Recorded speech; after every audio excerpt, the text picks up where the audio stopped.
Volgens iedereen is dit het hoogtepunt op onze route. Het rotseiland Skellig Michael.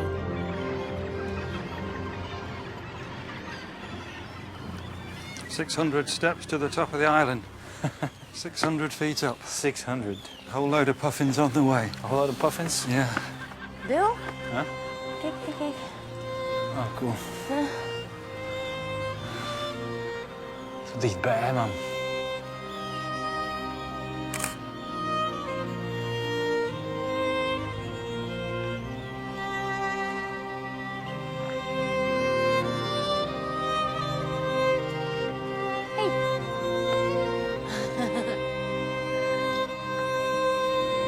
Tina, dolfijn. Echt? Ja? Tegen. Fantastic. Great. So this must be a paradise for a photographer like you. I would say definitely, yes. Yeah, there's plenty here to point a camera at. What do you like the most about this island? I think, like a lot of people, I like the puffins. Puffins, they're the stars of the show. They're just... The islands are really impressive, but a lot of people come just to see puffins. They spend their life at sea, and they come here to breed. In a few weeks' time, they'll be gone, and they'll spend the rest of the year back at sea. They're afraid of coming out and a gull taking them, so they spend a lot of time inside the hole looking and waiting to see that it's clear. Zie. Is weg. Geluid. Je echt niet bij die beesten past. When you get to the top and you see the monastery there. Dat is echt fantastisch, hè? Ziet dat af? Kijk. Zoveel soorten. Alles bijeen. Maar ja. Beautiful photographs, John. Right, thank you. Ja. How long have you been doing this?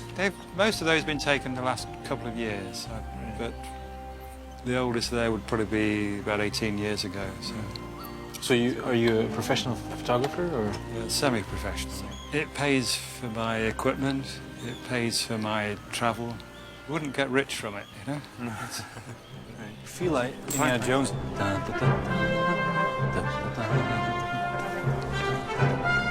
So we're halfway up the monastery. At the monastery. Do you know what the monks did here? Well, they came here to get away from it all, to pray for mankind, I suppose, and just become better people. They first came here in the 6th, 7th century. They were here for nearly 600 years. They had a lot to put up with, as well as the remote, inclement weather. Back and beyond. Vikings from time to time came. And do you know what that is?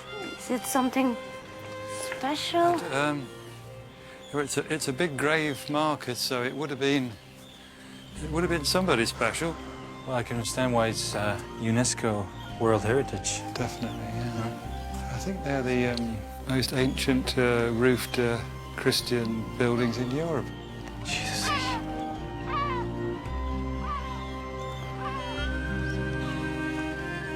St. Michael, Skellig Michael, the patron saint of high places.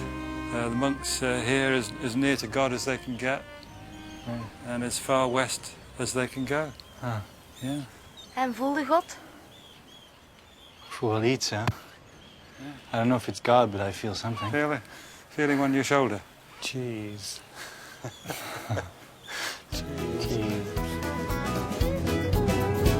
Take me to the land of saints and scholars I've seen. Hold me and protect me in your arms of emerald green. And clear the cliffs of Moher will hypnotize your soul. Then follow me round Ireland on the wild Atlantic way. Then follow me round Ireland on the wild Atlantic way.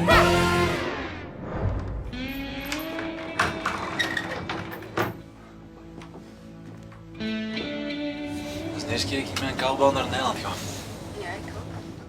De komende 10 minuten mag ik eindelijk van de grond gaan met Bill. 10 minuten om zedig Tina van het vasteland naar Dursey Island te geraken. Come on, folks, and I'll take you around the island. Great. We'll walk to my car. And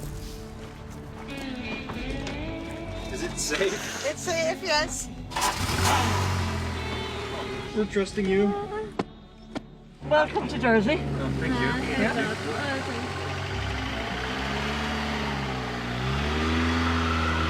Met deze rammelkar rondrijden, dat wordt een avontuur. Have you been living on this island for... I was born and raised on the island. I was a family of 9, and both of my parents are from the island. It must be a special place to grow up on, I think. Yeah, it was a very special place. We had a lot of people on the island, didn't you see? So it was, I suppose, on an island like this, it's like a family, really, you know, one big family. And were you born here as well? No, I was born in Castletownbere. My husband and I came out here in 1991 and we fell in love with the island, so we bought a lovely home and renovated it. And so you know each other? Yeah, we're good friends, we're neighbours. And the very first one here, the little one, that's where we built. So here to the left, the first house on the left was my home where I was born and reared. About 14 houses livable on the island.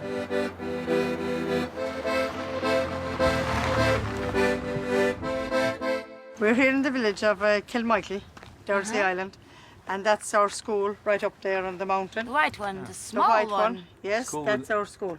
There was, we'll say, 16 pupils when I went to school there. Yes.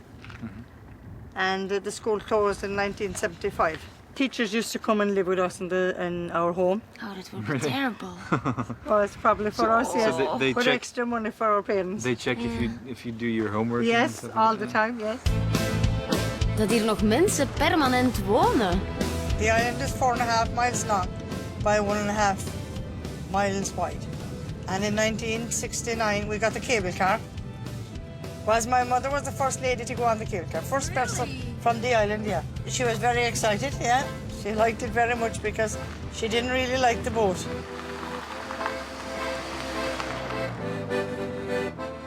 That road takes you up to the mountain where we used to go and get the turf for the fire. We used to take it down with the donkey and the baskets. My mother used to make the homemade butter and sell it in the mainland, so we had to help her on Saturday churning the milk. We used to have all our own vegetables and we had our own sheep. It's a pretty hard life, huh? As a child to... Yeah, but sure, we were brought up that way, so everybody was equal. We were all doing the same jobs, you know. This is my home. We built 12 years ago. So come on and have a cup of tea. So you came back to the island? Because I love Jersey. Jersey is a very special place. I think anybody that comes here visiting knows that. There's an Irish saying, the savage loves his native shore. And that means that when somebody likes a place, that they're very happy in their return. I could come back someday, you know? It's Yeah. a nice little island.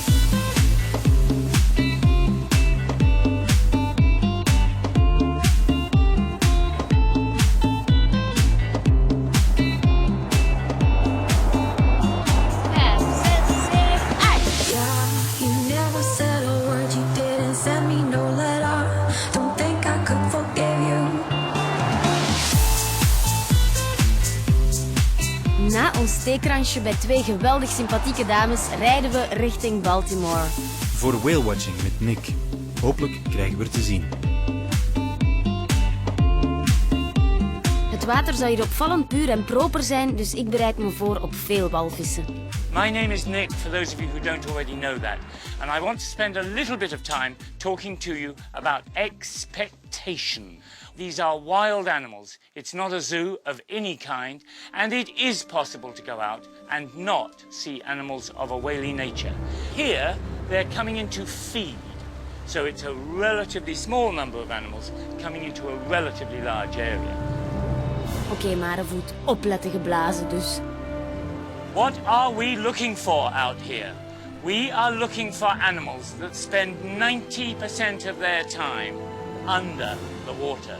So we're looking for them in the 10% of the time that they come up to feed, to breathe, to look at us, whatever else they might do. So what we do is we look for indicators which will tell us that we're in the presence of these animals. And the most important indicators are birds. The big white gannet circling in the sky, and they dive out of the sky into the water. The species we're looking for today, one is the Minke Whale, which is a small baleen whale. And I say small, fully grown, they're the length of this boat and upward of 10 tons in weight. The one big drawback to the Minke Whale is that it doesn't produce that tall columnar blow.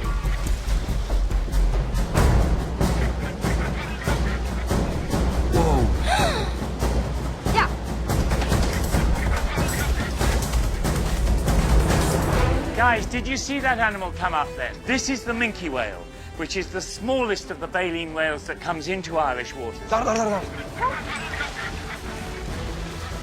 This particular species has a relatively narrow head, as you can see there, and the fin is 2/3 of the way down the body length. This is the only rorqual to bring its nose up out of the water, and the animal that we saw out there is about 8.5, 9 meters long. You look so passionate about those animals. How come? Well, I've been watching whales and dolphins for 35 years, and I find it's exciting now to see these animals. When I first see a Minke Whale come up in the early part of the season, I'm as excited now as I was 35 years ago when I first saw a Minke Whale.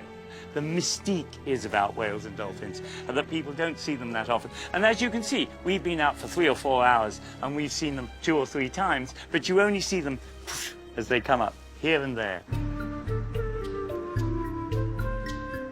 Wij stappen af op Hare Island en gaan een bakcursus volgen bij de famous Patrick Ryan.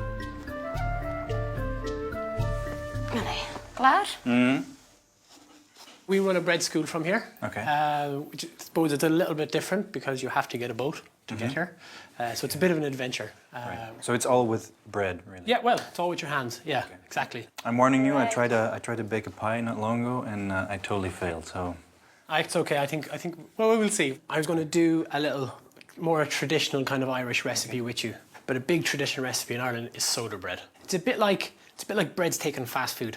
You mix it, you shape it, you bake it. So it's based on bicarbonate soda, which we also call bread soda. So that's where kind of the name comes from, soda bread. So this is what's going to make your bread rise. So what we're going to make is an all-day breakfast soda bread. We've got some chorizo, got some tomatoes, a little bit of garlic, some onions. We're going to put it all together. So it's pretty much everything you get on a breakfast, but in a loaf of bread. Sounds good. It's a heavy breakfast, I guess. Yeah, well, with all this camping and traveling you're doing, you need to keep your strength up, huh? So we've got 250 grams of white flour and 150 grams of brown flour. A teaspoon of salt and 2 teaspoons of soda. Yeah, and you can mix that through. And straight in garlic and butter. A little bit. I like garlic. So how did you get so involved with bread or bakery? I suppose it kind of, a little bit by accident really. I was a law student once upon a time, but I decided to train to be a chef instead. It was kind of much more my passion, what I was into, what I like to do. But I was traveling, backpacking. I was in Australia and I was in Fiji, and I met a friend called named Duncan, but he always wanted to set up a bakery, but he was a web designer, so he asked me to come to the Bath in England to help him set it up. So I kind of, yeah, sure. So I said I'd give it a go. So I was about 4 years in England, and then I moved back here about 2 years ago to set up the bread course. What do you like so much about it then? I suppose with bread, it's actually food with personality.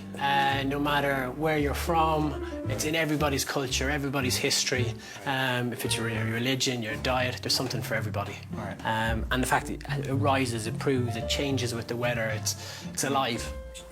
A little bit of flour, and we make a hole, a bit like a nest. Your turn. All right. I'm gonna eat this one. Met tenminste een kans. Maar ja, zul je een Berlijnse bol maken? Het zal gaan, hè? En hij doet er een gat in. Ja.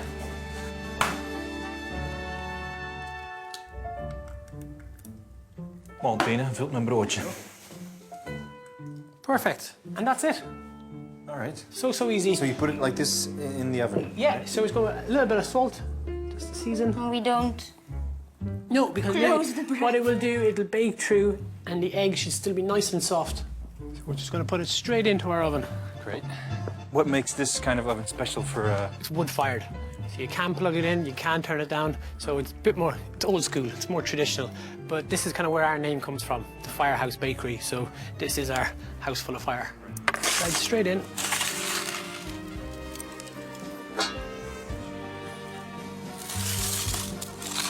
Oeh. En ziet het er nu niet verrukkelijk uit? And it's great, you can have it warm or you can even have it cold, especially when you're traveling around, you're camping. It's a meal in itself. Patrick, this is the book you wrote. Yeah, Bread Revolution. Right, and is this also in this book? This one's a little bit different, so you'll find even more yeah. recipes, and yeah, that's like it. So your book is translated in Dutch? Yeah. So, Can we buy it? Yeah, you should be able to get it online. All translated into Dutch if you don't want it in English. Kan je dat boek kopen, is het goed? Echt? Ja. Ja, dat is goed. Kun je dat gebruiken. Prima. Een soort van afscheidscadeau, hè, Tina. Want het einde nadert. Oh, de laatste bestemming, Bill. Na iets meer dan 1000 kilometer is het einde nabij, zeg. Nu gaan we naar Kinsale. Ja, Kinsale. Haventje. Ik ben benieuwd naar die roos. Mij ook. Niet alleen maar via haar website. Een blog, hè, is dat? Oh, ja, dat blog. Vlaamse in Ierland. Zou jij dat kunnen? Hier komen wonen? Ja, ik denk dat wel. Ik zou het ook wel tof vinden. Maar bon, nu op naar Kinsale. Ik ben erop gekleed. Jachthaventje met mijn ankertjes.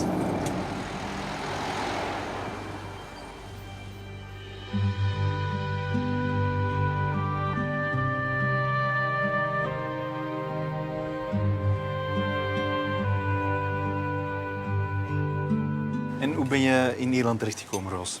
L'amour. L'amour, ja. Met een man gevolgd. En, hij was Engels, maar zijn vader Ier en zijn moeder komt uit Wales. Dus hij had hier een job aangeboden in UCC, de universiteit in Cork. En ik ben dan meegekomen. Ja. Oké. Als je dat meteen verkocht? Nee, ik wou hier eerst niet komen wonen. Maar we zijn dan op vakantie gekomen hier in Kinsale eigenlijk. Het was eigenlijk veel leuker dan ik dacht. Ik dacht dat Ierland zo groene heuveltjes waren met hier en daar een witte boerderij. Maar het is eigenlijk iets meer dan dat. Ja, maar dan, een keer dat we hier zijn komen wonen, ben ik verliefd geworden. Waar ben je dan verliefd op geworden in Ierland? Eerst en vooral het landschap natuurlijk. Het is zo mooi, maar ook de mensen zijn helemaal... Het is zo totaal anders dan in België. Ze zijn heel vriendelijk. Er zijn hier heel veel mogelijkheden. En dan is er de muziek. De muziek is een stuk van de ziel van Ierland. Zo, dat ik hier terug herontdekt heb. En wat doe je dan overdag in Ierland? Ja, dus nu voor het moment werk ik met een internetradio. Ik heb daar een programma voor mensen zoals ik, die naar Ierland gekomen zijn, van eender waar in de wereld. Dus... En je gaat nu ons de leuke plekjes van Kinsale toe. Ja, dus Kinsale wordt ook wel de Riviera van Ierland genoemd. Het is hier zonniger dan in andere streken. En hier zijn heel veel toffe plekjes. Hier is de Poets Corner waar je kan boeken uitwisselen terwijl je koffie drinkt. Oh, zalig. En dan is hier Giles Norman, die is gekend over heel Ierland. Ja. Met zijn fantastische fotografie van de Ierse landschappen. Amai, zie je, Bill. Ja. Fastnet. Heel mooi. Kinsale is een historisch stadje. Het bestaat al van sinds de middeleeuwen. Het is begonnen als een klein vissershaventje. Je vindt hier dus heel veel nog van die oude gebouwen. Buiten Kinsale heb je dan ook nog de slagvelden van de Battle of Kinsale, waar Kinsale het meest gekend voor is. Dus in 1601, toen de Engelsen eindelijk binnengeraakt zijn. En dat was dus hier in Kinsale gebeurd. Een echte trekpleister ook voor kunstenaars, heel artiesten, sfeervol. muzikanten, heel sfeervol. S'avonds is er overal live muziek. Hi Ken, how are you? Very well. Hi there. Het is natuurlijk ook het meest gekend als gourmetstad van Ierland. Serieus? Ja, en dus ik ga jullie naar het Fishy Fishy Café brengen. Dat is het meest gekende restaurant hier in Kinsale. Super. Oké? Perfect. Ik ben helemaal klaar voor heerlijke verse vis. Ik ook. Ik scheur van de honger. Martin Shanahan is nu bekend. Die heeft een programma op tv. Hij is Celebrity Chef. Maar vroeger had hij gewoon een viswinkeltje met een klein restaurantje ernaast. En daar maakte hij dat ook al. Dus wij gingen dat daar altijd eten. En dan stonden ze daar 100 meter verder om de hoek te wachten om binnen te mogen. Dus daarmee is hij hier een beetje uitgebreid. Ja, ja. Wij laten ons hier serieus verwennen. Thanks very much. Geniet ervan. Ja. Toptip.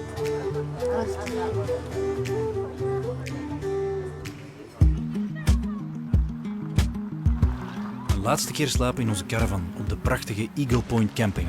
Gekend voor zijn watersporten. Een duikje in de Wild Atlantic om nu al af te kicken van deze trip.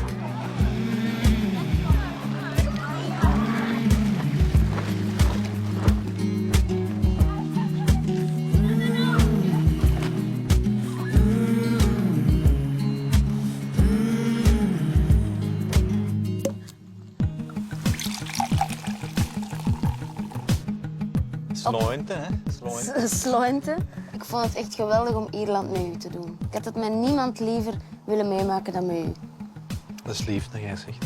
Ik vond het ook heel fijn met u. Sloan go foil. Maar dat was hartstochtelijk. En wat wil dat zeggen? Goodbye. Dat is hartstochtelijk, hè? Allee, hier is gewoon. Say goodbye, hè? Sloan go foil, hè? Ja, dat is wel van mij. Wil je meer weten over onze unieke ervaring in Ierland met een caravan? Surf dan snel naar 1.be/Vlaanderen Vakantieland. Vakantieland.